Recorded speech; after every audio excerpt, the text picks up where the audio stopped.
Jason's hand trembled as he shoved open the bedroom door. Not because he expected danger, but because of the voice he heard inside. A voice that should never have been in his home at midnight. "Slow down, someone might hear us," a woman whispered, breathless. Jason froze. That wasn't his wife. It was Emily. His wife's best friend. The woman who stood beside them at their wedding. The woman who held his wife's bouquet. The woman who cried tears of joy when they said, "I do." Jason's heartbeat slammed against his throat as he pressed his ear to the door, hearing a soft laugh, then the rustling of bedsheets, then a hushed moan that cut straight through his chest. And just before he pushed the door open, he stopped. Because the second voice he heard, deeper, slower, far too familiar, made his blood run cold. It was his own voice. Or at least, someone pretending to be him. "Relax," the man inside whispered. "Your husband's not coming back tonight."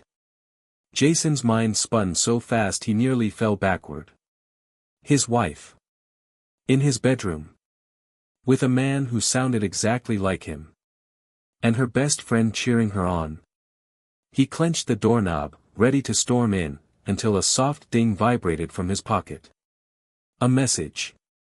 From his wife. "Hey babe, running late. Don't wait up." But she was home. He could hear her. Something was deeply wrong, and Jason felt it bone deep. He loosened his grip. Took one step back. Then another. Because suddenly, he needed to know more than who was inside that room. He needed to know why. Open loop number 1, who is the man with his wife? Open loop number 2, why is Emily involved? And now the story truly begins. Jason didn't crash into the room. He didn't shout or expose himself. He walked away. Slowly. Quietly. Like a man sinking beneath his own heartbeat. Downstairs, he sank onto the couch, staring into the dark, trying to breathe as his hands shook uncontrollably. The house wasn't quiet anymore. It was alive. A living, breathing betrayal. He shut his eyes, hearing the muffled sounds from above, and whispered. "Why would she do this to me?" But even in that moment of panic, rage, and heartbreak, he felt something else. A strange familiarity in the man's voice. Not just similar. Identical. He opened the voice recorder app on his phone. Hit record. And held it toward the ceiling. A minute passed. 2. 3. Then a loud thud upstairs, followed by silence. Jason jumped to his feet. Footsteps approached the stairs. He ended the recording. Slipped his phone into his pocket. And stepped into the kitchen, pretending to drink water. The footsteps stopped just outside the kitchen door. Then his wife, Madison, appeared. Hair messy. Face flushed. Wearing the robe he bought her for their anniversary. "Jason? I thought you were working late," she said, eyes wide. He studied her. Her trembling hands. Her quick swallow. Her forced smile. And he said nothing. Just nodded slowly. Madison stepped closer. Too close. "What's wrong?" she asked softly. Jason cleared his throat. "Where's Emily?" Madison blinked. "Emily? She left hours ago." He stared at her, unblinking. Her lie sliced through the air like broken glass. Then, another lie. "I was just sleeping," she added quickly, "you scared me." Jason said nothing. Not yet. Instead, with a shaky smile, he said, "I want to show you something. Tomorrow." Madison tilted her head. "What?" "Just, something special." She smiled weakly. "A surprise?" "A big one." Her smile faltered for a second. Then she nodded. "Okay." Jason walked past her, brushing her shoulder gently, just so she wouldn't suspect a thing. As soon as he reached the stairs, he caught a faint glimpse of movement behind the bedroom door. A shadow slipping out of view. The man was still in there. And Madison was lying right to his face. But Jason wasn't ready to confront them. He was ready to end them. Upstairs, behind the closed door, someone whispered, did he believe it? Emily's voice. Shaky. Nervous. Madison's whispered reply floated through the crack. Don't worry. He doesn't suspect anything. Jason's jaw tightened. They had no idea he was recording everything. They had no idea he'd heard the imitation of his voice. They had no idea their entire plan had just collapsed. But he needed to wait. To watch. To understand how deep this betrayal went.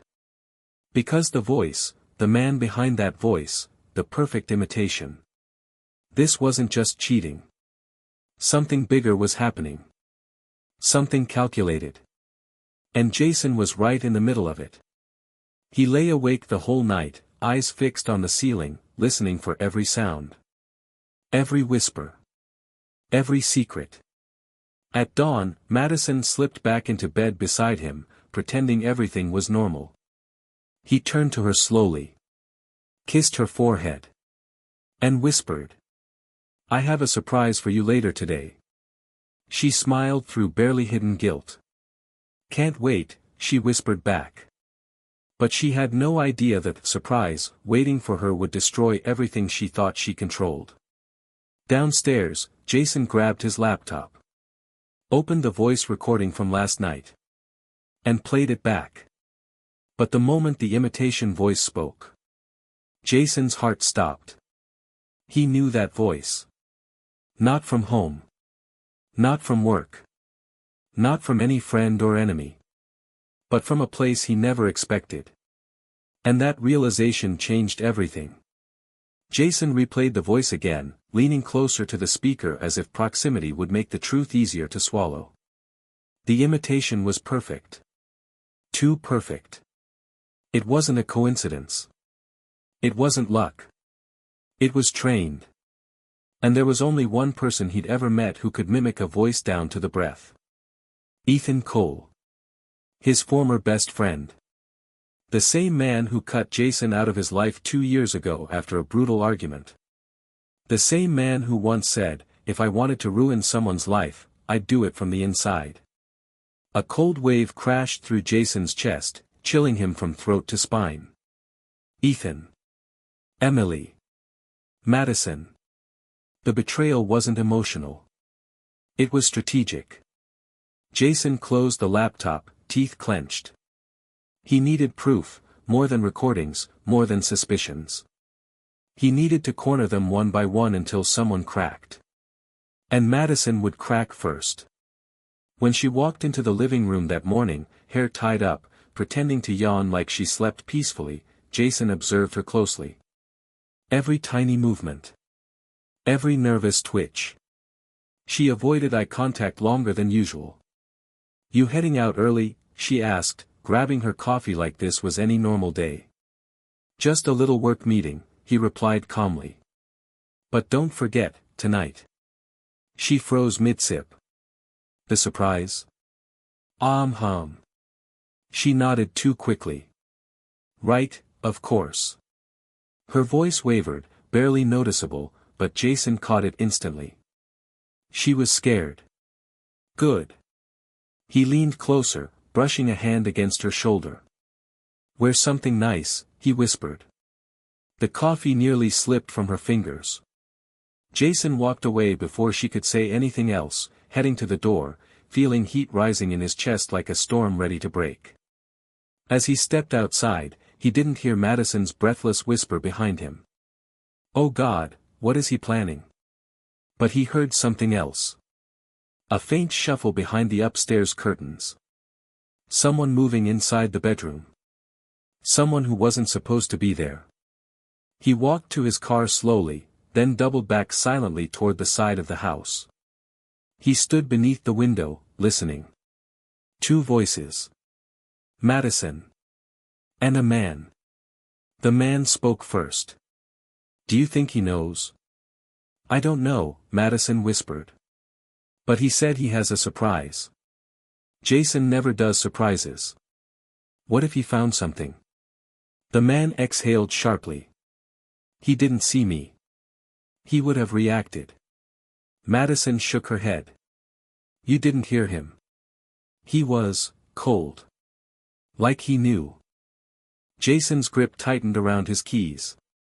Then the man added, relax. We're almost done. Ethan said today's the final phase. Jason's stomach twisted. They said his name. His suspicion wasn't just suspicion now. It was truth.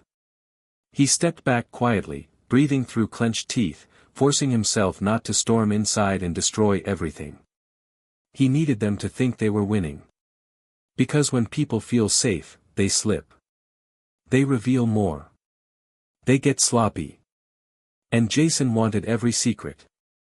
He drove off, gripping the steering wheel like it was the only thing keeping him from unraveling. Halfway down the street, he opened his voice memos app and saved the recording as Phase 1, Proof of Conspiracy. Then he hit record again and began speaking calmly. Entry 2. Madison and the unknown man confirmed they're working with Ethan. Final phase happening today. He paused. Forced himself to breathe. I'll let them believe I'm clueless. I want them loud, confident, reckless. Another pause. And when the final phase starts, I'll end this. He ended the recording. Not for legal reasons. Not for evidence. But for himself. To remind him he wasn't crazy. He wasn't imagining things. He wasn't overreacting. He was being hunted by people he once trusted. He needed an ally. Someone who hated Ethan just as much as he did. Someone who wouldn't panic or run. There was only one name he trusted. Sienna Rhodes. A woman Ethan betrayed years ago. A woman whose life Ethan nearly destroyed. A woman who once told Jason, if he ever comes for you, I'll help you bury him. Jason drove to her place, knocking on her door with the urgency of a man whose world was collapsing. The door swung open, revealing Sienna, sharp eyes, black hair pulled back, irritation already in her expression. You look like hell, she said. Jason stepped inside without waiting for permission. I need your help, he whispered. A spark of excitement lit up her face. Finally. She led him to the living room. Tell me everything. Jason told her. Every detail. Every whisper. Every tremor in Madison's voice. The imitation of his voice. Emily. The man in his house. Ethan's name. Sienna didn't interrupt once. When he finished, she leaned back slowly. Ethan's not cheating with your wife, she said calmly. That's too small for him. Jason frowned. What do you mean? Sienna stood and paced. He always plays long games. Slow. Patient. He destroys your trust first. Then your relationships. Then your reputation. She pointed at Jason. He's not sleeping with Madison to break your marriage. He's doing it to break you. Jason swallowed hard. Why? Sienna smiled bitterly. Because you have something he wants. Jason stiffened. What? She shrugged. Only Ethan knows that. Jason exhaled sharply, frustration rising. So what do I do? Sienna stopped pacing. You let him bring the final phase to you, she said softly. And when he does, we flip the game. Jason nodded slowly. But before he could respond, his phone buzzed. A text from an unknown number. A photo. Jason froze.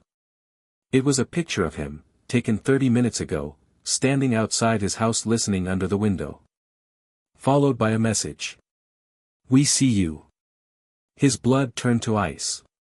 Sienna grabbed the phone. Her face hardened. It started, she whispered. The final phase. They're not hiding anymore. Jason slumped onto the couch, mind racing. Sienna, what do they want from me? She kneeled in front of him, gripping his hands. I don't know. But you need to go home tonight. You need to play along. You need to let the surprise happen. Jason's heart hammered in his chest. What if they try to hurt me? Sienna's voice dropped low. They will. She held his stare. But you won't be alone. I'll be watching. Jason stood slowly, breathing in deeply. He felt fear. But also something else. Resolve. A burning determination that began to rise in him like fire. They betrayed me, he whispered. My wife. Her best friend. My former best friend. Sienna nodded. They think you're weak. Jason clenched his fists. They're wrong. Jason drove home before sunset, gripping the steering wheel like it was the last thing tethering him to sanity. His chest felt tight, his vision sharp, his thoughts loud. The picture of him under the window replayed in his mind again and again. They were watching him. They were tracking him. And they weren't scared anymore. They wanted him to know. As he pulled into the driveway, the house felt different. Not because it looked different, but because Jason finally saw it clearly. Not a home. A stage. A trap. A battlefield where he'd been the only one without a weapon. Until now. The front door creaked open slowly. Madison stood in the hallway, dressed in a silky burgundy dress she'd never worn before, not for him, at least. Her smile trembled. You're home earlier than I expected, she said quietly. Jason stepped inside, brushing past her gently, acting calm even as adrenaline surged violently in his chest. Couldn't wait to give you that surprise, he replied. Madison swallowed hard. Oh. Right. I'm excited. Lie. He could taste the fear on her breath. They walked into the living room together. Madison lingered behind him, hands fidgeting. She kept glancing toward the stairs. Someone was up there. Someone waiting. Jason knew it. Madison knew he knew it. But this game wasn't about truth. It was about timing. I made dinner, she said, her voice barely above a whisper. Jason smiled faintly. I'm not hungry. She stiffened. What's the surprise? She asked too quickly. Later, he said. Her breath hitched. Jason, she whispered, please, don't make this hard. He turned around slowly. What's hard, Madison? Her eyes welled immediately. Guilt. Panic. Terror all tangled up. You know, she whispered. I know you know. Ethan said. She stopped herself. Jason stepped closer. Ethan said what? Madison backed into the wall, hands shaking. Jason, please. I can't. Where is he? Jason whispered. She froze. He leaned in closer. Upstairs. She said nothing, but her eyes flicked up the staircase for half a second. That was all he needed. But he didn't move. Didn't look. Didn't react. He turned away casually, sitting on the couch like none of this mattered. Madison blinked at him, confused. Aren't you going to ask me anything? Jason shrugged lightly. No. Because tonight isn't about asking. Her eyes widened. What does that mean? Jason smiled softly. You'll see. Her breathing quickened. Fear rolled off her in waves. Jason stood and walked past her, heading to the dining table. His voice remained soft, almost tender. Sit with me. She hesitated before obeying, sitting across from him with trembling hands. Madison, he began gently, how long? She shut her eyes. I'm sorry. How long? He repeated, voice firmer. She exhaled shakily. 7 months. Jason held her gaze, forcing himself not to look away. 7 months, he whispered. Wow. Tears slipped down her cheeks. It wasn't supposed to happen, she cried softly. It started small. Just conversations. I was lonely. Jason shook his head once. Don't. She sobbed. Jason, please. Just listen. No, he said calmly. You listen. Her breath caught. Jason leaned forward slowly. I heard everything last night. And I heard what he said this morning. Madison's eyes widened in horror. Jason continued. The final phase, right? She froze. You weren't supposed to know, she whispered. Jason's jaw tightened. Why, Madison? Why are you doing this with him? Why would you work with Ethan? Madison shook her head violently. It's not like that, Jason, listen to me. Then tell me, Jason said quietly. Tell me what this final phase is. Madison opened her mouth. Closed it. Looked toward the stairs again. Jason. I can't. You can, he said softly. And you will. She trembled. He said he'd destroy me if I talked, she whispered. He said he'd ruin everything. Everything like what? Jason pressed. Our marriage. My life. My job. Madison's chest rose and fell rapidly. Ethan said you had something, she whispered. Something he needed. Something he couldn't take by force. Jason leaned in. What do I have? She shook her head. I don't know. He never told me. Jason exhaled, frustration twisting in his gut. But he said, Madison continued shakily, that if I helped him, if I did what he asked, he'd leave us alone after. Jason stared at her.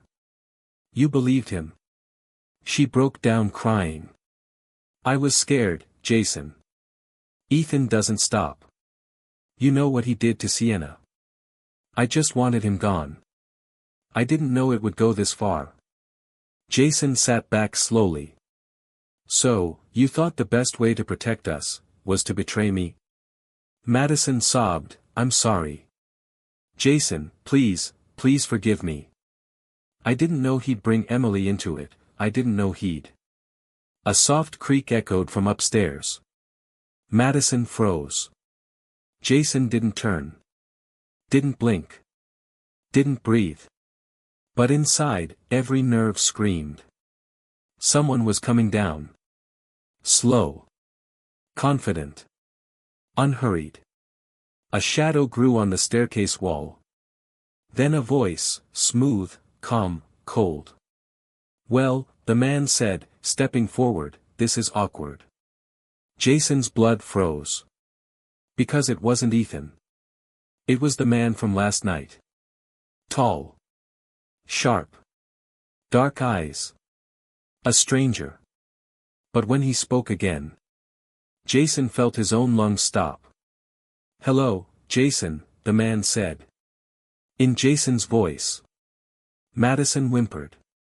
The man smirked. You weren't supposed to hear me last night, he said.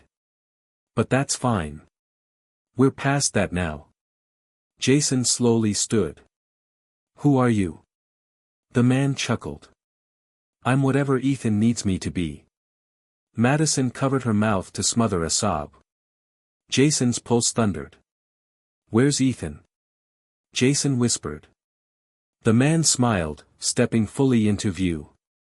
Closer than you think. Silence. Heavy. Explosive. Suffocating. Then the man tilted his head. You ready for the final phase? Jason held his stare. What is it? The man's smile widened. You. He stepped closer. Tonight, you disappear. Madison gasped. Jason didn't move. The man reached into his pocket. Jason tensed. But instead of a weapon, the impersonator pulled out a small black device and placed it on the table. Jason frowned. "What is that?" The man smirked. "A gift," he said. "From Ethan." Jason stared at it. "A recorder. The same model Ethan used years ago." The man pressed play. Jason heard Ethan's voice. Calm. Calculated. Too familiar. "Jason," Ethan said, "if you're hearing this, it means everything worked. And now, it's time." A long pause. Then. "You're going to lose everything tonight. Your name. Your life. Your freedom. But don't worry. Madison and Emily will be taken care of." Jason's heartbeat hammered. "And when it's all over," Ethan continued, "you'll finally understand the one lesson you refuse to learn." Another pause. "Never betray me." Jason's jaw locked. He whispered, "I never betrayed you." The imposter chuckled. "Doesn't matter. Ethan believes you did." Jason stared at him. "And what do you believe?" The man shrugged casually. "I believe my job is to erase you." Madison screamed. Jason moved. Fast.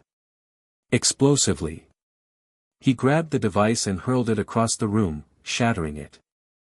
The man lunged at him, and the two crashed into the dining table, sending plates flying and wood splintering. Jason slammed the impersonator's head against the edge, but the man recovered instantly, shoving Jason back with surprising strength. Madison cried, "Stop. Please stop." Jason dodged a swing, grabbed the man's wrist, twisted hard, bones cracked, but the impersonator didn't scream. He laughed. "You're stronger than I expected," the man said with Jason's voice. Jason punched him square in the jaw, knocking him sideways. The man wiped blood from his lip, smiling wider. "Good," he whispered. "Makes this more fun." Jason glanced at Madison. "Run." She hesitated. "Madison, go." She bolted. The man lunged. Jason blocked, shoved him into the wall, pictures fell, glass shattered, but the man was relentless, smiling through every hit like pain meant nothing. "You're not getting out of this," the man growled. "Ethan already planned your ending." Jason snarled back, "Then tell him." He grabbed the man by the shirt, slamming him onto the floor. "I'm not dying tonight." The man grinned. "You sure?" A loud click echoed behind Jason. He froze. Madison's voice trembled behind him. "Jason, don't move." He turned slowly. Madison was holding a gun. Pointed at him. Her hands shook violently. Tears streamed down her face. "I'm sorry," she whispered. "Ethan said, if I don't choose, he'll kill us both." Jason stared at her, heart fracturing into 1,000 pieces. "Madison," he whispered softly, "put the gun down." She sobbed harder. "I can't." Jason stepped toward her. "Madison. Don't come closer," she screamed. Jason stopped. Madison's hand trembled so violently the trigger nearly slipped. Behind Jason, the impersonator stood up slowly, wiping blood from his face. "Do it," he whispered to Madison. "It's the only way." Jason didn't turn. He didn't look away from her. "Madison," he said gently, heartbreak in his voice, "if you pull that trigger, Ethan wins." Her face crumpled. The man behind Jason whispered, "Pull it." Madison squeezed her eyes shut. Her finger tightened. Jason braced for impact. Then. A window shattered behind Madison. A gunshot ripped through the room. Madison screamed. The impersonator ducked. Jason spun toward the sound. And saw her. Sienna. standing outside the broken window. Rifle raised. Eyes locked on Jason. "You said you wouldn't be alone," she said. "And I keep my promises." Sienna stepped through the shattered window like she'd been waiting years for this moment. Glass crunched under her boots, dust floating around her like smoke from a fire she'd personally set. Her expression was icy. Focused. Unshakably calm. Madison dropped the gun, screaming as she scrambled backward. Jason stood frozen, breath ragged, the taste of adrenaline burning in his throat. Sienna didn't look at Madison. Didn't look at the impersonator. Her eyes locked on Jason only. "You look terrible," she said flatly. Jason exhaled shakily. "That's your welcome." Sienna shrugged. "I saved your life." Again. Jason swallowed. "Ethan sent him." Sienna's gaze finally flicked toward the impersonator, who stood stiffly against the far wall. She tilted her head. "Not bad work. Almost fooled me." The impersonator smirked. "Nice shot." "Hand was a little shaky," Sienna said. "Next one won't be." Jason stepped slightly in front of her. "Sienna, why are you here?" She raised a brow. "You called me this morning." Jason blinked. "What?" Sienna nodded. "You said, and I quote, 'If you don't hear from me by 7, come armed.'" Jason stared at her. "I never said that." Sienna's lips parted. Her eyes snapped to Madison. Then to the impersonator. "Which one of you idiots used his voice this time?" The impersonator chuckled. "Consider it, scheduling." Jason clenched his fist. "So you wanted her here?" The impersonator smiled. "No. Ethan wanted her dead." Sienna's jaw tightened. "Cute. Try harder." She lifted her rifle slightly. The man didn't flinch. Jason stepped forward. "You said Ethan thinks I betrayed him." "With what? Why would he come after me now?" The impersonator grinned wider. "You really don't know, do you?" Jason exhaled sharply. "Know what?" The man leaned against the wall casually, as if the three of them weren't seconds away from killing each other. "Ethan doesn't want your life," the impersonator said softly. "He wants what you've been hiding from him." Jason shook his head. "I'm not hiding anything." "Oh," the impersonator murmured, "but you are." Sienna spoke first. "Spit it out before I put a hole in your throat." The man smirked. "You mean you haven't told her, Jason? She's going to be so disappointed." Jason felt cold. "What is he talking about?" The impersonator stepped closer. "Tell her," the man taunted. "Tell her what's in your basement." Jason froze. Completely froze. Sienna's eyes narrowed. "What's in your basement?" Jason didn't answer. Sienna stepped toward him. "Jason.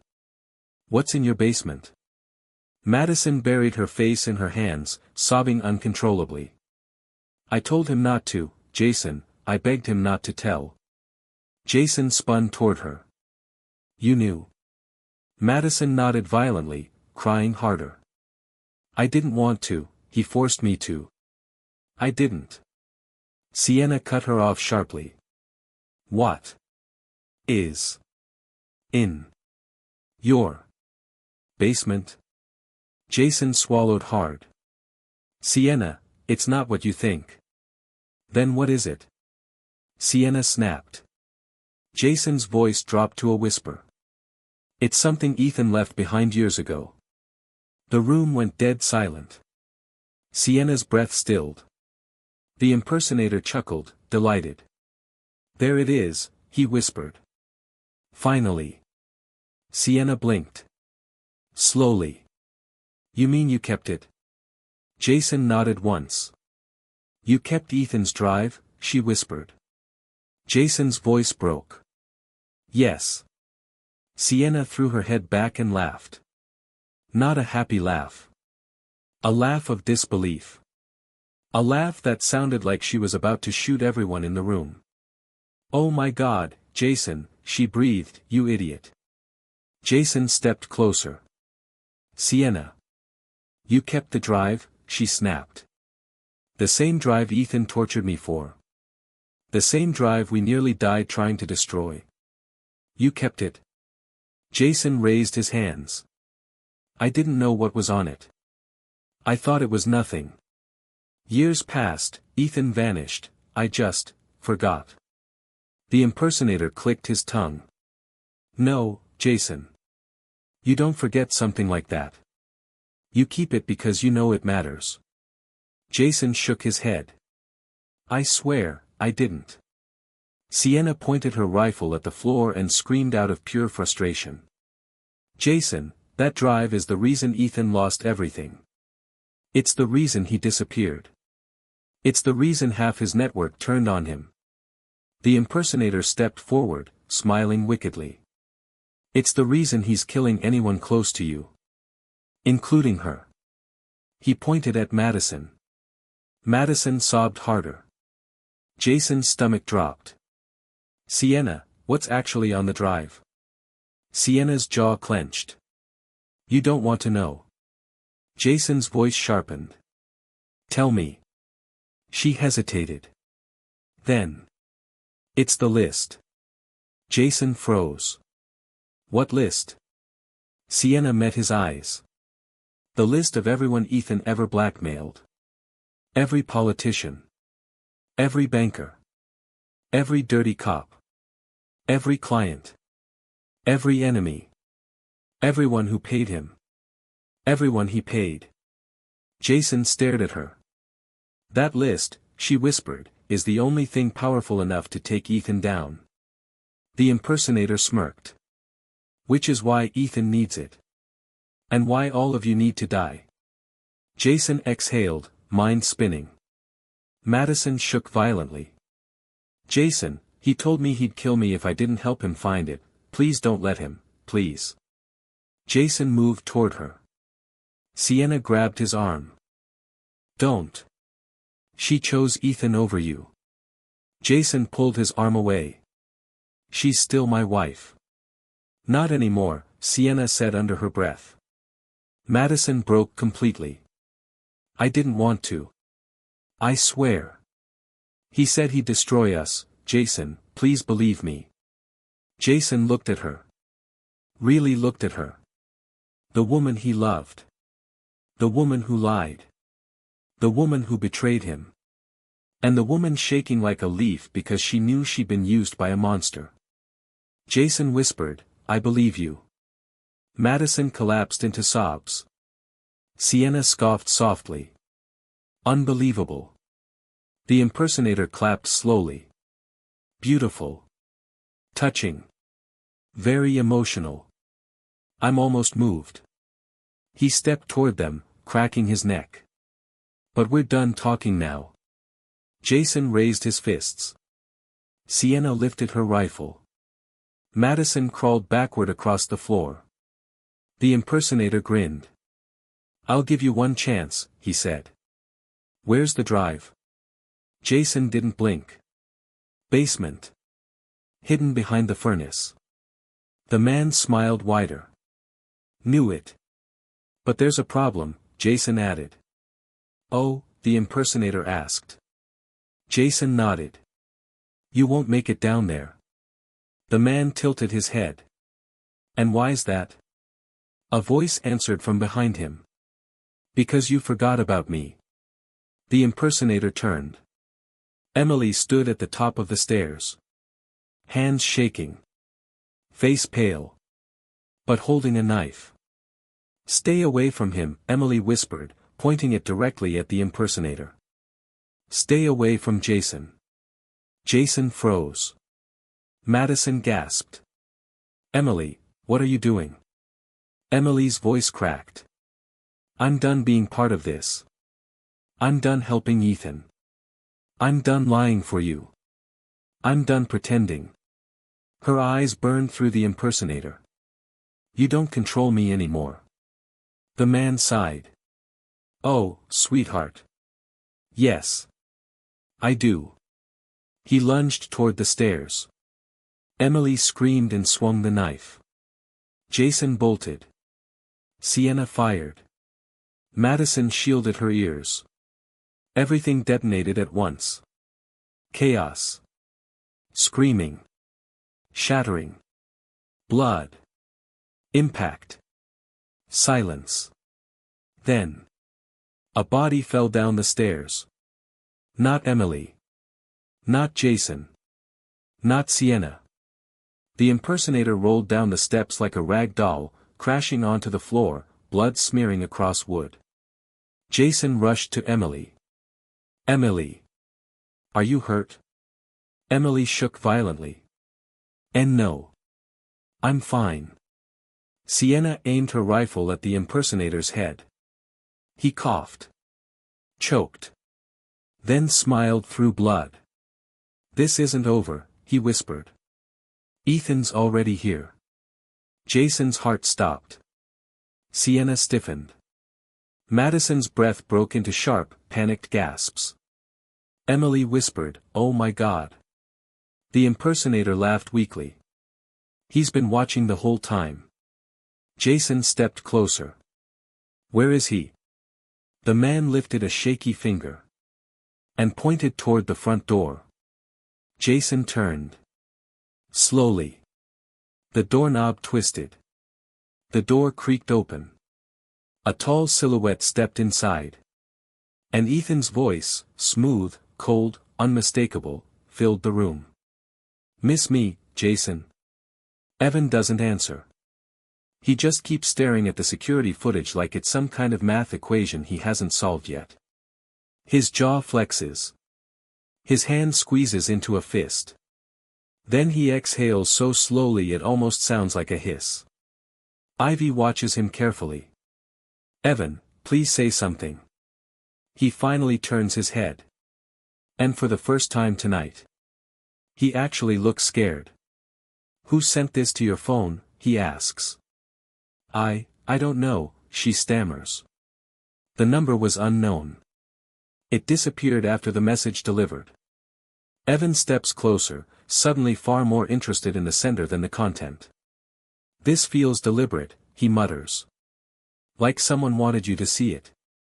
Someone trying to hurt us. Ivy blinks. Hurt us? Evan, it's you. It's you, Anne. I know what it looks like, he cuts in sharply, but you know me, Ivy.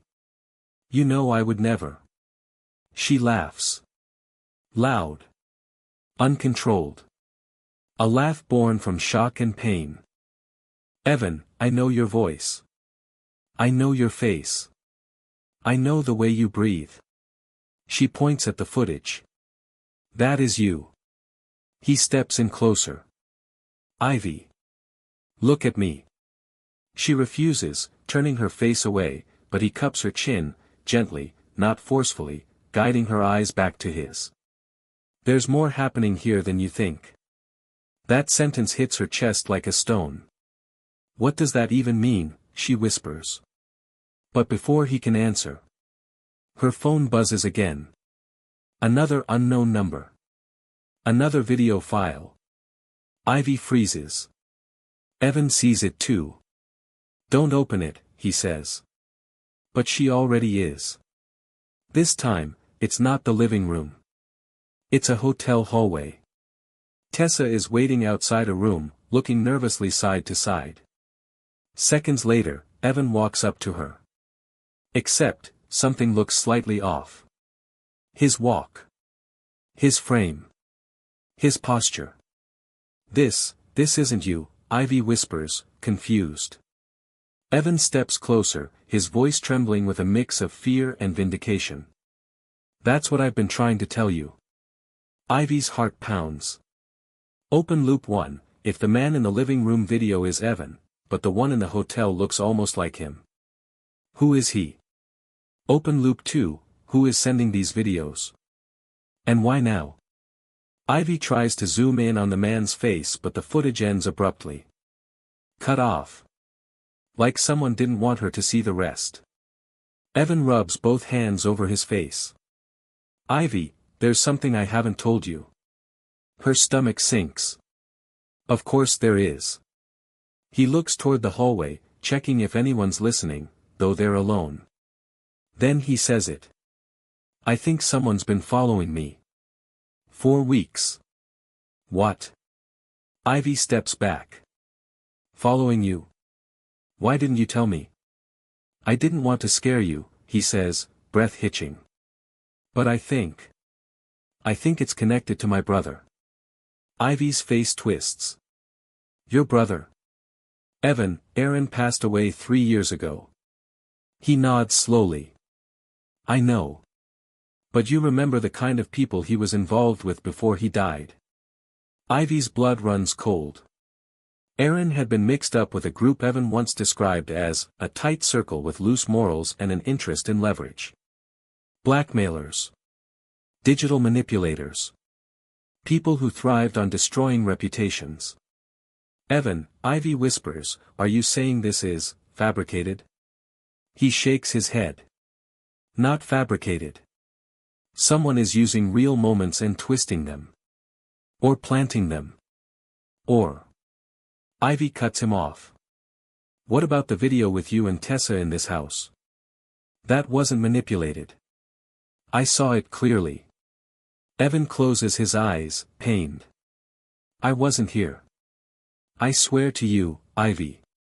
I wasn't even in the city that night. Ivy opens her mouth to argue. But the front door suddenly creaks. Both of them spin toward the noise. Did you lock it? Ivy whispers. Yes, Evan answers. A shadow moves behind the frosted glass. Ivy's heart leaps into her throat. Someone is outside. Watching. Listening.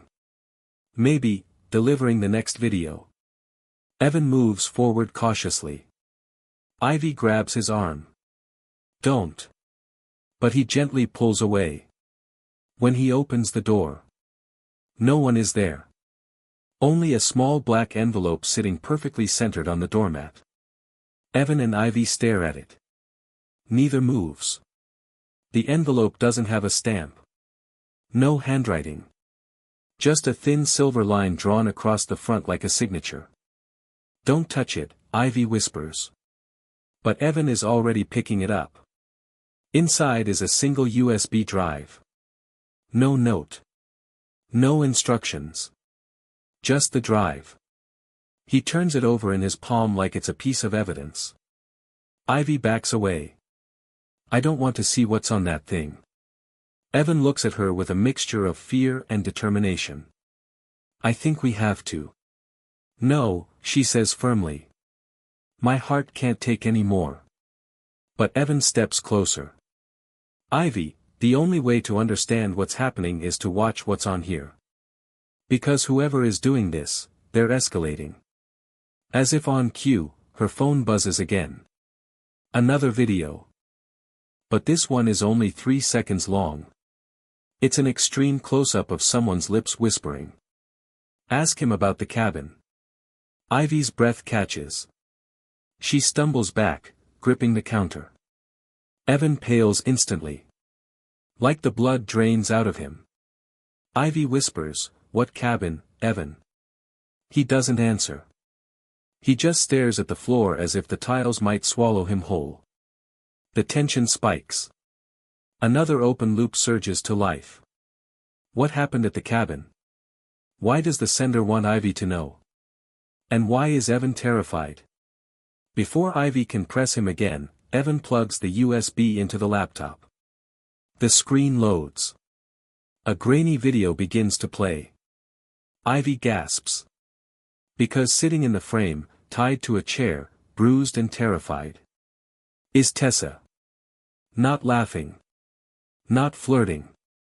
Not smirking. No makeup. No bravado. Just raw fear. Her voice trembles through the speaker. Ivy, if you're watching this. I'm so sorry. Evan grips the edge of the desk so hard his knuckles turn white. Tessa continues. You're in danger. Evan is too. This isn't what you think. I didn't betray you. I didn't betray anyone. Please, please don't trust. She looks off-screen suddenly. Footsteps approach. Tessa panics. Ivy, listen to me. The cabin. The screen goes black. Ivy screams. Evan slams the laptop shut. Silence crashes into the room. For a moment, neither of them even breathes. Finally, Ivy croaks. What was that? Evan wipes sweat from his forehead. That wasn't what I expected. Ivy steps closer, trembling. Evan, where is she? He doesn't answer. So she grabs his shirt. Where is she? Evan whispers, voice cracking. I don't know. But someone wants us to think I do. The tension escalates sharply. Open loops everywhere. All intentionally widening. Ivy backs away, covering her mouth with both hands. The room feels smaller. Darker. Like danger is sitting on the furniture with them. Then Evan says. Ivy, we need to leave this house. Now. She stares at him. Why? He looks at the door. Then the windows. Then the walls. Because whoever took Tessa, whoever is doing this. He swallows hard. They're already inside our lives. And I think they're closer than we think. Ivy's pulse thunders in her ears as Evan pulls her toward the hallway. His grip is firm, urgent, almost frantic. He keeps glancing over his shoulder like he expects someone, or something, to jump out of the shadows. Evan, slow down, she gasps. You're scaring me. He doesn't. He only tightens his hold. We can't stay here, he mutters. They know too much. They're watching everything. We have to move before. Before what? He doesn't finish. That's when Ivy hears it. A soft click. Not loud. Not sharp. Just, subtle. Like a door latch being depressed somewhere deeper in the house. Ivy freezes. Evan hears it too. His eyes go wide. Ivy, get behind me. She shakes her head. No, no, no. Evan, what is happening? Another sound. A creak. One Ivy recognizes instantly. It's the floorboard near the pictures. The hallway where she kept all the framed memories, vacations, birthdays, smiling moments they thought would last forever. Evan whispers, someone's in the house. Ivy's mouth drops open, but Evan puts his finger to his lips. Silence. Pure, suffocating silence. Then. Footsteps. Slow. Measured. Almost taunting. Ivy feels her legs tremble. Evan backs them toward the kitchen, eyes locked on the dark hallway. He whispers, grab something. Anything. Ivy's eyes dart across the counter and land on the heavy iron skillet. She snatches it with shaking hands. Evan grabs a knife. The footsteps stop. Right outside the kitchen threshold. Evan lifts the knife, prepared to strike. A shadow slides across the doorway. Ivy grips the skillet so tight her fingers ache. Then the figure steps forward. Ivy screams. But Evan yanks her back. Because it's not a stranger. It's Detective Marcus Hale. Evan exhales hard, lowering the knife but not relaxing. Because Hale shouldn't be here. Not uninvited. Not silently walking through their house like a ghost. Hale lifts both hands slowly. Easy, he says in a calm voice, I knocked. Nobody answered. The door was open. Evan snaps. No, it wasn't. Hale gives him a look, calculated, unreadable. Well, it is now. Ivy's heart doesn't slow. Her instincts twist unpleasantly. Something about Hale's presence feels off. His timing. His silence. The way he moves. "Detective," Ivy says cautiously, still clutching the skillet, "why are you here?" Hale scans the kitchen. His gaze lingers on the laptop, still closed. Still holding Tessa's terrifying video inside. "I need to speak with both of you," he says softly. "It's about your friend. Tessa." Ivy sucks in a sharp breath. Evan stiffens. Hale steps fully into the kitchen. "She's been reported missing." Ivy's knees nearly give out. Evan catches her by the arm. Hale continues, "Her roommate filed the report an hour ago. She hasn't been home. She didn't show up for her shift. Her phone is dead. Her car is missing." Ivy whispers, "Detective, we've seen something." Evan shoots her a warning look. Hale notices it. He tilts his head slightly, studying Evan's expression with unsettling precision. "What exactly did you see?" Hale asks. Evan steps forward before Ivy can answer. "Nothing. Just a misunderstanding." Hale raises an eyebrow. "A misunderstanding that made your wife scream loud enough for the neighbors to call dispatch?" Ivy jerks around. "What? Someone called the police?" "Yes," Hale says simply. "That's why I'm here." Evan swallows hard. Ivy moves toward Hale, desperate. "Detective, Tessa didn't just go missing. Someone sent us a video of her, tied up." Evan closes his eyes in silent frustration. Hale's face doesn't change, but his posture does. He straightens slightly. "When?" "Just minutes ago," Ivy whispers. "On a USB left at our door." Hale's eyes flick to Evan. "And you didn't think to call this in?" Evan's jaw tightens. "I wanted to understand it before we brought the police into it." Hale doesn't like that answer, anyone can see that. He turns to Ivy. "Where's the video?" Ivy gestures toward the laptop. Hale approaches it slowly, almost ceremonially, like he's entering a sacred space. He lifts the lid. The screen lights up. The paused video shows Tessa's terrified face. Hale's breath catches, just slightly. Then he whispers something Ivy never expected. "Not again." Evan frowns. "What do you mean, not again?" But Hale ignores him and clicks play. Tessa's trembling voice fills the room. "Ivy, if you're watching this. I'm so sorry." Hale leans in, studying the frame, the angle, the lighting, every detail. When the screen cuts to black, he exhales slowly. "This was recorded recently," he says. "Within the last 24 hours. Ivy feels her chest tighten. "Detective, please, can you find her?" Hale doesn't answer immediately. Instead, he asks, "Did either of you recognize the location?" Evan answers too fast. "No."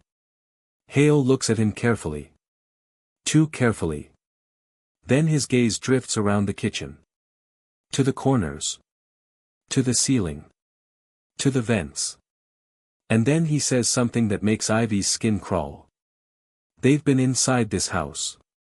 Evan stiffens. Ivy presses a hand to her mouth. Hale points to the smoke detector. "Do either of you know when that was installed?" Ivy shakes her head. "We haven't touched it since we moved in." Hale steps onto a chair, pops the cover off. And a tiny black camera falls into his palm. Ivy screams. Evan curses violently. Hale climbs down slowly, holding the camera like a surgeon holding a disease sample. "This isn't consumer tech," he says. "This is custom-made. Whoever planted it knows what they're doing." Ivy feels the room spin. Someone was watching them. Inside their home. Recording God knows what. Hale turns to Evan. "Do you recognize this design?" Evan hesitates. too long. Ivy sees it. So does Hale.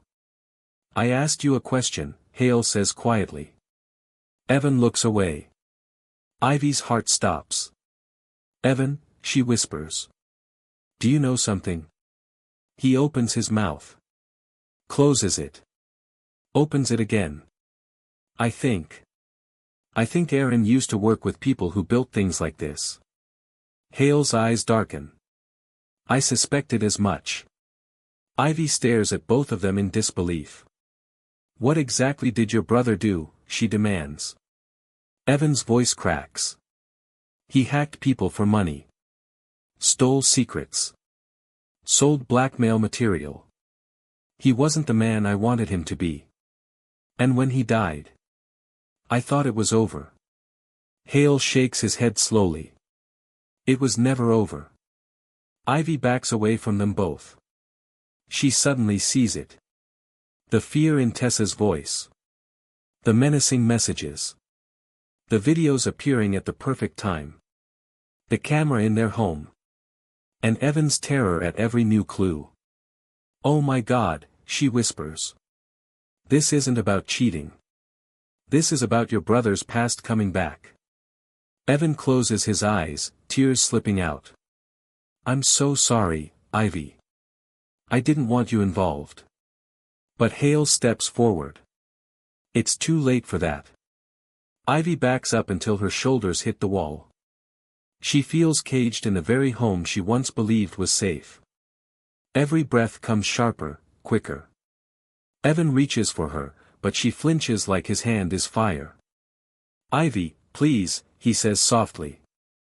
I swear, I didn't know it was this bad. I didn't know they were watching us. Hale steps between them. Not aggressively, strategically. He wants Ivy to feel protected. He wants Evan to feel contained. Mrs. Turner, Hale says, voice steady, I need you to listen to me carefully. Whoever is doing this has resources. Skills. Access. And they're escalating rapidly. We have to assume they'll strike again. Ivy's chest tightens painfully. Detective, what do they want from us? Hale's jaw flexes.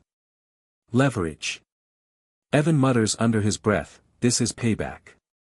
Aaron must have had something, some file, some encryption key, something they want.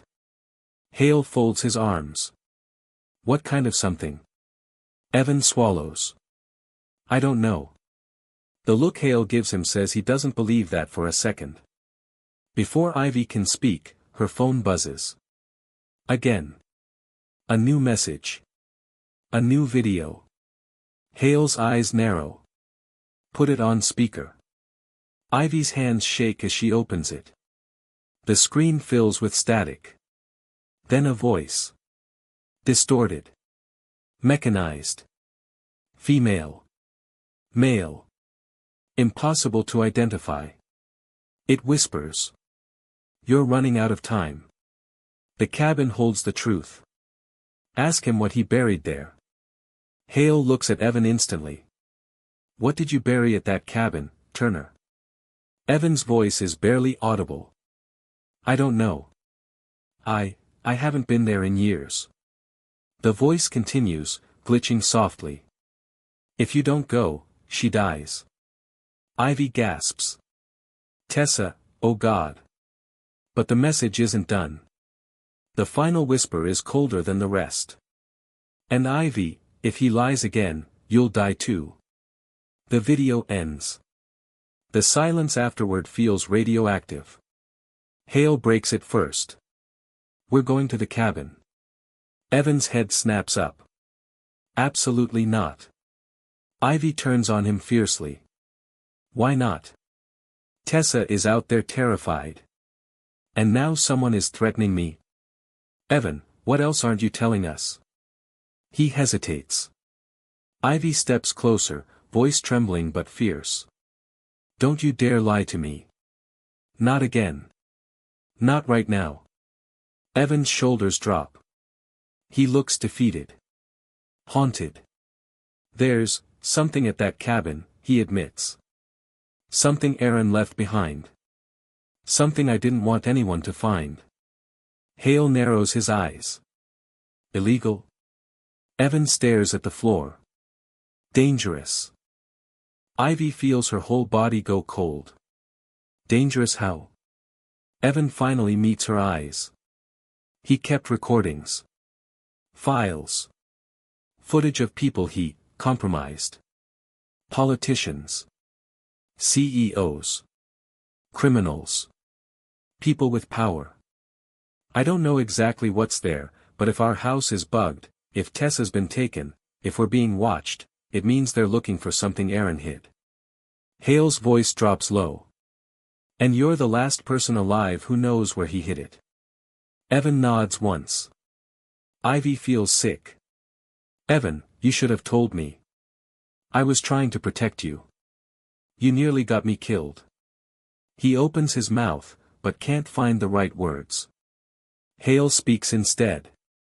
We move now. The longer we wait, the worse this gets. He looks at Ivy. You're coming with us. Evan explodes. No, she isn't. Ivy fires back instantly. Yes, I am. Evan's face crumples. Ivy, please. If anything happens to you. She cuts him off with a sharp glare. Something already happened to me. Someone planted cameras in my home. Someone sent me videos of my best friend tied up. Someone is threatening to kill me if you lie again. I'm not staying behind while you and Hale chase ghosts. Hale steps closer to Ivy, speaking gently but firmly. If you stay here, you'll be a target. If you come with us, you'll be protected, and you'll be where the answers lead. Ivy nods. I'm going. Evan looks like he's been punched. He runs a hand through his hair, pacing the floor. Fine. Fine. But we leave now. And we're taking separate cars. Just in case we're followed. Hale smirks slightly. We will be. Ivy shivers. Evan grabs a backpack, stuffing it with a flashlight, gloves, a jacket. Hale checks his weapon, the tension in his jaw unmistakable. Ivy grabs her coat, though her hands are trembling. As they move toward the door, Ivy stops suddenly. Her eyes narrow. Her voice shakes. Evan, did you cheat on me with Tessa? The question cuts through the air like a blade. Evan freezes. Hale turns slowly, watching his reaction. Ivy's eyes fill with tears. Before we go any further, before we risk our lives tonight. I need to know. Evan closes his eyes. His breathing turns uneven. He opens his mouth to speak. But the house suddenly goes dark. All the lights. All at once. Pitch black. Ivy screams. Hale pulls out a flashlight and shoves Ivy behind him. Evan grabs her arm. Ivy, stay with me. But Ivy can't see anything. Only the beam of Hale's flashlight slicing the darkness. Then the air conditioner kicks on. The refrigerator hums.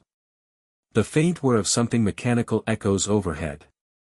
Hale aims the flashlight at the smoke detector again. The tiny hidden camera is gone. Just a hole where it was.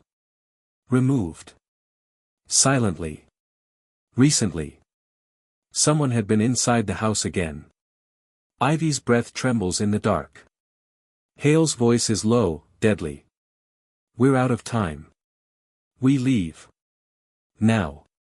Evan wraps a protective arm around Ivy as they move toward the door. But Ivy can't stop thinking about the question she asked. And the answer Evan never gave. The cabin might hold the truth. But she can't shake the feeling. That Evan does too. The night air hits Ivy like a slap the moment they step outside. Cold. Damp. Heavy with that eerie silence that only shows up when something, or someone, is watching. Hale scans the street with calculated precision. Evan looks in every direction at once, breathing too fast. Ivy feels the hair on her arms stand up. Something isn't right. Not just the darkness. Not just the camera disappearing. Not just the threats. The neighborhood feels still. Too still. As if the entire block is holding its breath. Hale steps onto the driveway first, flashlight slicing across the cars. We stick to the plan. I drive ahead. You two follow exactly one car length behind. No more. No less. Evan nods without argument. Ivy climbs into the passenger seat of their car, heart slamming. Evan gets behind the wheel, gripping it so hard his knuckles bleach white. Before he turns the engine, Ivy whispers, "You still didn't answer me." Evan stares straight ahead. "Ivy. I can't do this right now. Please." She closes her eyes, wounded by the evasion more than a confession. Across the driveway, Hale's engine growls to life. His headlights sweep across the street and then he suddenly kills them. The car stays running. But the lights? Off. Evan whispers, "What is he doing?" Hale opens his door and motions urgently for them to stay quiet. He points at something down the street. Then he whispers. "Someone's watching." Ivy's blood freezes. Evan ducks lower instinctively. Ivy peeks over the dashboard, heart hammering. A black SUV sits at the end of the cul-de-sac. No headlights. No parking lights. Just a dark silhouette in the shadows. Hale moves in a slow crouch toward their car. "Listen carefully," he whispers when he reaches Evan's window. "That SUV has been parked there since I arrived. No movement. No plates. Tinted windows. They're either waiting for you, or confirming you're still alive." Ivy feels nausea rise. Evan whispers sharply, "We can't just sit here." Hale nods toward the house. "And we can't go back inside." A tense silence hangs between them. Then Hale says, "Follow my lead." We leave slow. If they tail us, we switch routes and lose them before we reach the cabin. Evan agrees instantly. Hale moves back to his car, turns the headlights on this time, and slowly rolls down the street. Evan follows as instructed. The SUV doesn't move. For a moment. Then its headlights flick on. Blinding. Sudden. Deliberate. Ivy gasps. Evan mutters, "Here we go." The SUV pulls out, following them at a distance that isn't subtle at all. "Evan, what do we do?" Ivy clutches her seatbelt. "Exactly what Hale said," he mutters, jaw clenched. "Stay behind him." But the SUV speeds up. A little more. A little more. Like a predator testing how the prey runs. Traffic lights flash by. The SUV stays with them. Hale accelerates. Evan matches it. The SUV matches both. Ivy's hand trembles as she grips the door. "Evan, what if they hit us?" Or. "They won't," he whispers, though his voice cracks. "Not yet." "Not yet?" Ivy snaps. Evan swallows, never taking his eyes off the rearview mirror. "They need us alive. They need that file Aaron left behind." Ivy's breath stutters. "You're sure?" "No. But that's the only reason they haven't tried something." The SUV suddenly speeds up again, closing the gap. Evan's pulse spikes. "Ivy, hold on." Hale takes a sharp right turn. Evan follows. The SUV flies through behind them. Ivy feels her stomach drop as they enter a deserted industrial area. Dim streetlights flicker, casting long shadows across empty warehouses. Hale's car swerves onto a service road. Evan follows. The SUV inches closer. Ivy's voice trembles. "Evan, they're going to ram us." "Not if Hale does what I think he's doing," Evan mutters. And right on cue. Hale brakes hard. The SUV slams its brakes too. Evan swerves, narrowly avoiding Hale's bumper. The SUV stops only feet behind them, engine roaring like an animal. Ivy can see the silhouette of the driver through the windshield, unmoving, watching. Hale throws his driver's side door open and steps out with a calm that isn't natural. He levels his gun at the SUV. Out! Hale shouts. The driver doesn't move. Out of the car. Hale repeats, louder. Still no movement.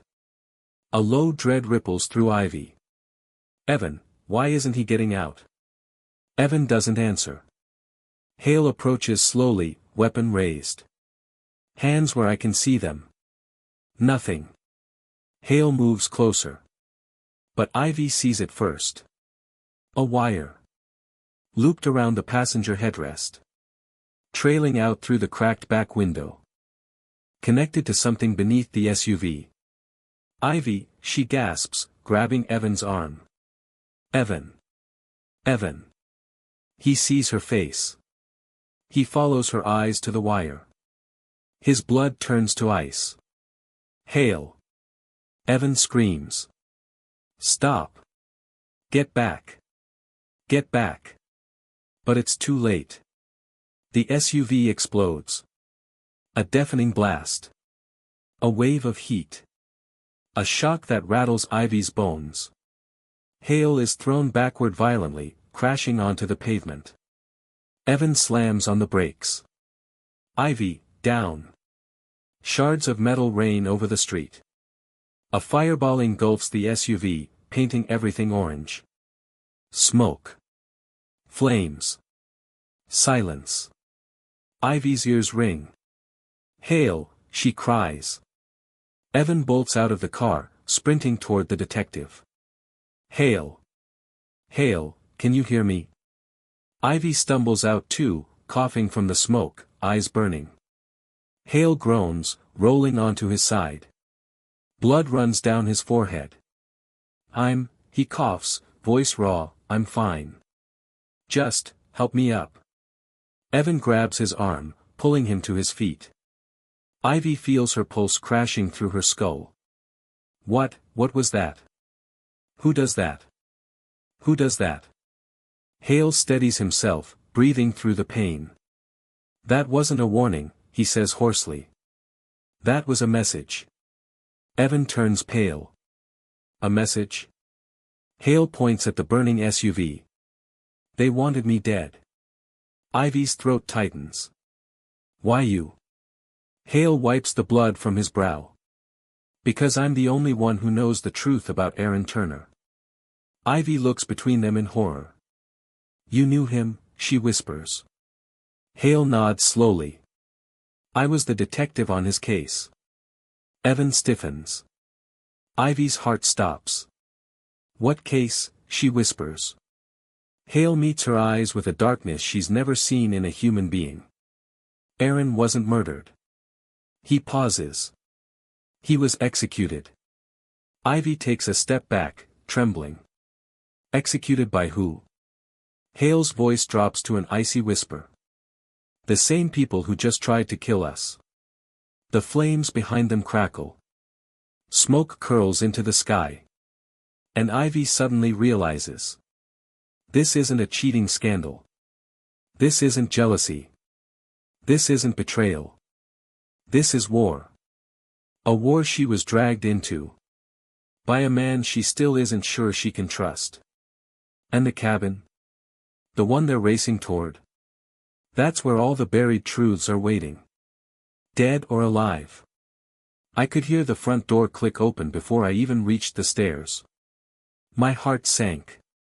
That sound, it used to mean Liam was home. Now, it meant danger. I froze halfway up, holding the railing like it could anchor me. You're late, a familiar voice whispered from the hallway. It wasn't Liam. I swallowed hard. Alex, what are you doing here? He stepped forward, smirking, but his eyes darted nervously. Something in his stance, the way his fingers twitched, made my skin crawl. You're overthinking, he said smoothly. I just wanted to see you. I wanted to believe him. I wanted to. But then I saw the bracelet on his wrist. The one I had bought for her. Stop lying, I hissed. My voice shook. I know about you and her. Alex stiffened, and for a split second, I saw the real fear flash behind his mask. It's not what you think, he said. But the way he avoided my eyes. Lies never looked more real. I stepped back, bumping into the wall, and tried to steady my racing mind. How long had it been going on? How many nights had Liam gone to bed alone while she was? I couldn't even finish the thought. And then a noise. A laugh. That soft, unmistakable laugh. From the living room. She's here, Alex muttered. I spun around. There she was. Emily. My best friend. Smiling like nothing was wrong, leaning against the kitchen counter, holding a glass of wine like she hadn't just shattered my entire world. Hi, she said cheerfully. Did I interrupt? I couldn't move. Couldn't breathe. Emily's smile faltered when she saw the look on my face. Oh, you know, she said, tossing her hair, we were just catching up. Catching up. That's what she called it. Sneaking into my life, into my marriage, under my nose, and calling it catching up. I wanted to scream. I wanted to throw something. But I stayed frozen, trapped by the shock and the betrayal that burned hotter than any anger I'd ever felt. Catching up. I repeated, my voice rising. You call this catching up? Behind my back. With my husband? Alex stepped forward, raising his hands. Wait, just, let me explain. No. Don't you dare explain, I snapped. I don't want to hear it. I can't even look at you both right now. Emily's eyes glistened. Was it guilt or fear? I couldn't tell. We didn't mean. Don't, I cut her off. Just, leave. Both of you. Now. The tension in the room thickened, suffocating. The air felt electric, ready to ignite with words or worse. And then Emily laughed. A short, bitter laugh. You think this is just about me? You think it's just about him? I froze. She stepped closer. It's always been about you, Alex. But now, it's about me too. Don't act surprised.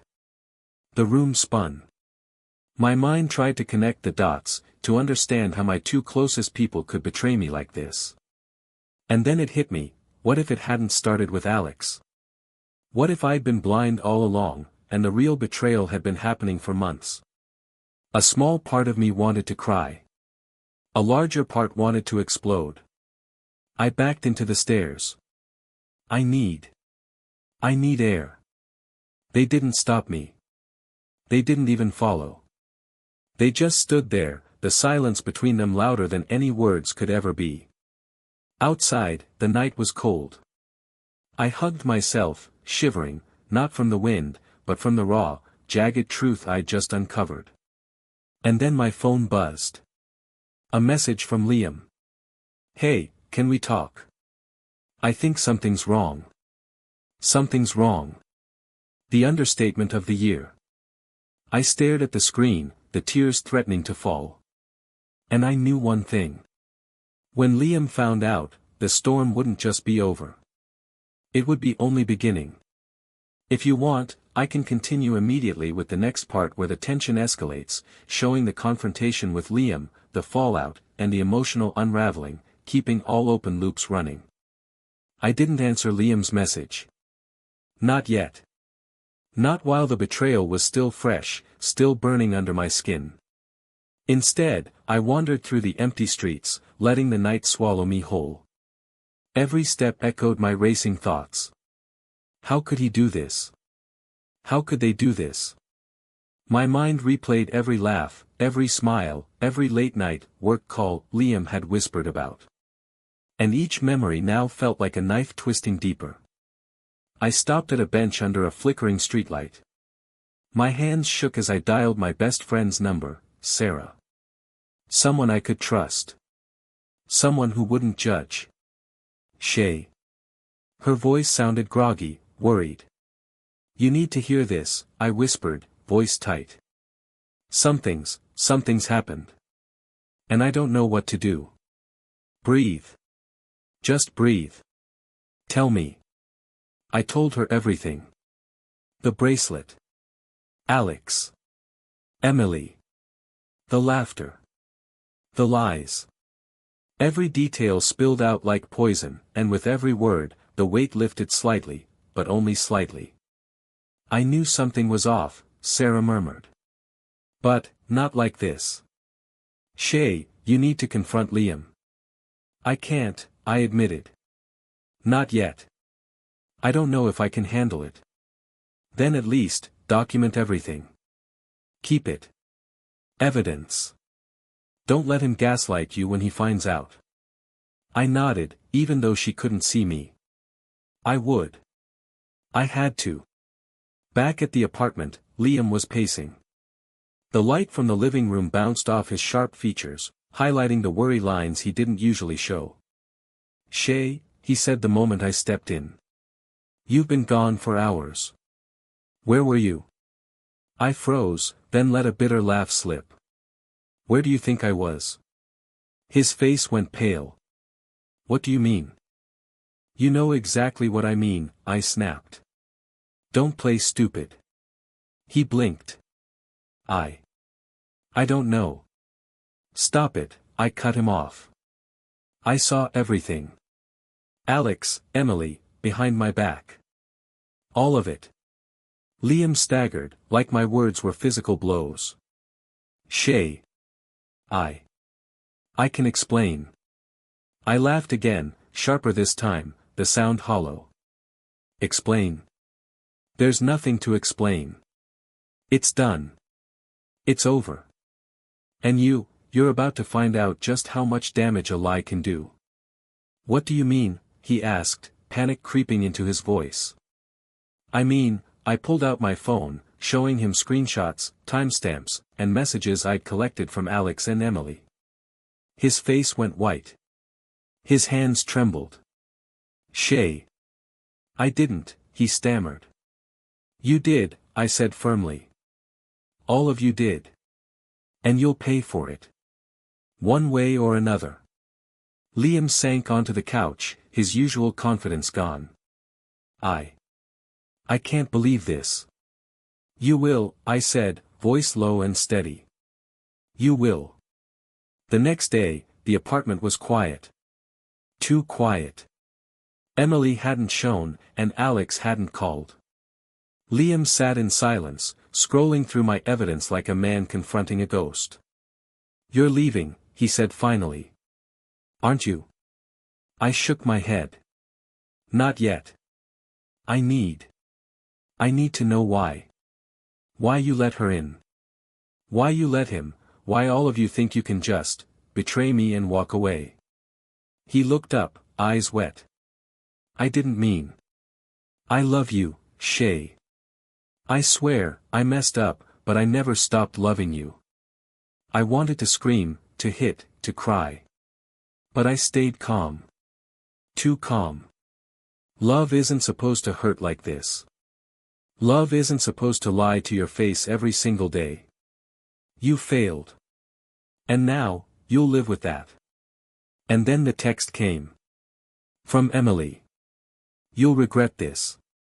All of you will. A shiver ran down my spine. That wasn't just a threat, it was a promise. Outside, the sun was setting, painting the sky in blood-orange streaks. I knew the storm was only beginning. Alex wouldn't stay quiet. Emily wouldn't vanish. And Liam. Liam was on the edge, trying to grasp at a love that had already slipped through his fingers. I clenched my fists. I wasn't ready to forgive. I wasn't ready to let go. Not yet. And deep down, I knew one thing, the next move had to be mine. That night, I couldn't sleep. The apartment felt smaller, suffocating, as if the walls themselves were whispering betrayals. Every creak, every hum of the fridge, sounded like a reminder. I paced, phone in hand, thinking, planning. Liam finally spoke, voice low, almost pleading. "Shay, please. Can we just talk? Talk." I laughed softly, bitter and hollow. "Do you even know what talking means? Or do you just want to manipulate me again?"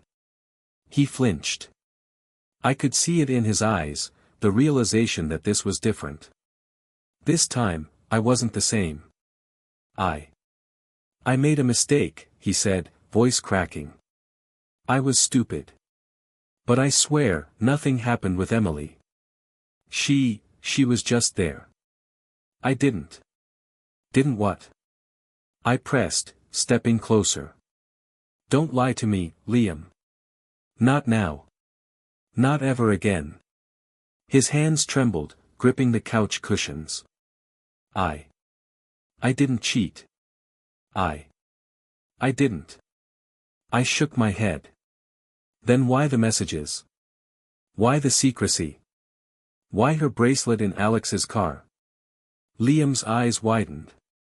"Wait, how?" I held up the phone. "Don't act surprised.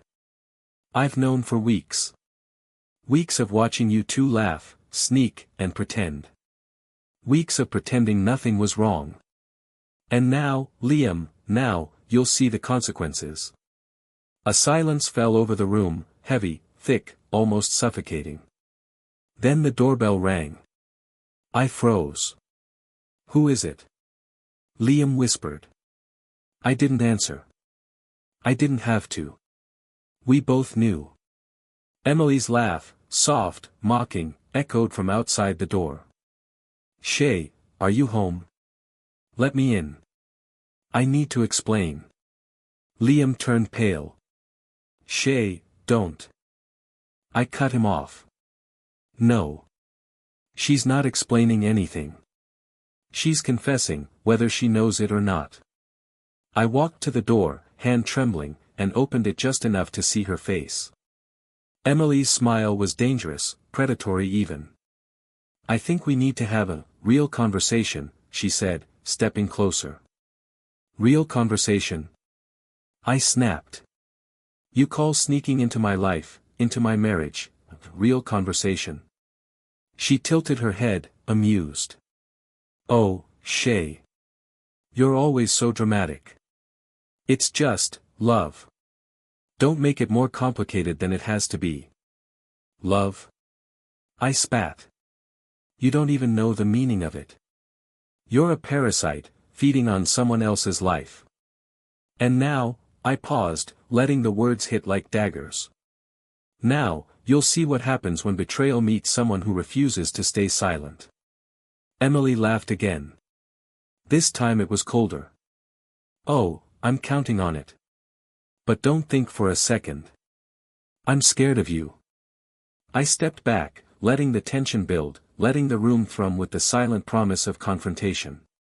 Liam stayed silent, trapped between us, his guilt and fear tangible. And then the first blow came, not physical, but emotional. Emily's words cut through the air. "You think you can keep him? Keep everything? He doesn't belong to you anymore. And I'll make sure you know it, every single day." I didn't respond. I just stared, letting the weight of betrayal and anger settle. This was no longer about who loved whom. This was war. Liam's voice trembled. "Shay, please, don't." But I wasn't listening. I wasn't letting him control the narrative anymore. I had the truth, the power, the clarity.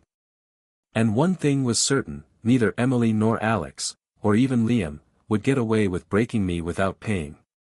Outside, the night whispered promises of chaos, of confrontation, of all truths finally laid bare. And I knew, deep down, nothing would ever be the same again.